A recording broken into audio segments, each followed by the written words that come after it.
This is definitely a fully erected R-rated movie. Pause.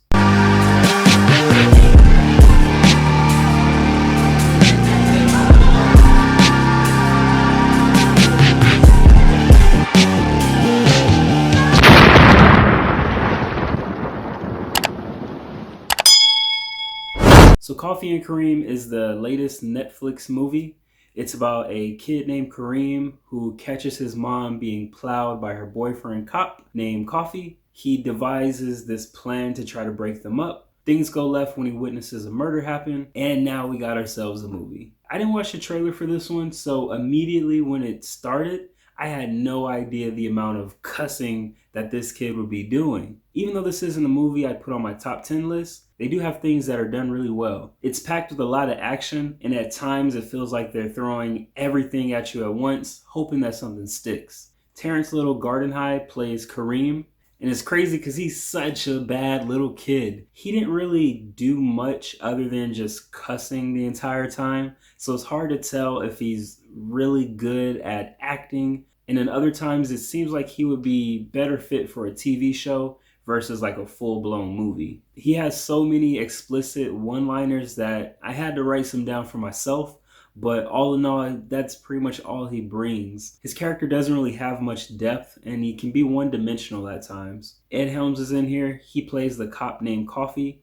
and he's okay. He's supposed to be this cop that's been on the job for 15 years, but he's so bad at his job. It's amazing how he hasn't died or gotten fired before this whole thing even starts. He really tries his best to protect the kid, but this ain't it. Acting wise, he's okay. I feel like he's still trying to escape that character he made in the Hangover movie. In this film, he's more of a watered down version of a Steve Carell or a Paul Rudd. He tries to throw everything he can at you. It's hard to get into his character because he is overacting majority of the time. And overall, he just wasn't super funny. Similar to Kareem, I really couldn't get into him as well. I know they're slammed together in this movie and they're going for that angle where they're forced to like each other, but it's really hard to tell if they have genuine chemistry. The entire time they're bickering back and forth, and when it gets to that point where they are supposed to like each other, you still feel that vibe that they're just not in sync. All in all, this is a wacky movie. The situations are poorly written, and it really relies on the kid cussing the entire time. I think Taraji Henson took the Samuel Jackson route in this movie. Something she could just jump in, have a little fun, and jump out. You got Betty Gillespie as the main villain, and she was actually my favorite character in this movie. Fresh off the hunt, it was good to see her in a comedy movie just to get a different perspective of what she can do acting-wise. Like everyone else, she's over the top as well, but I laughed when she was on screen. And at times, she was the one that really stabilizes the tempo and keeps things going.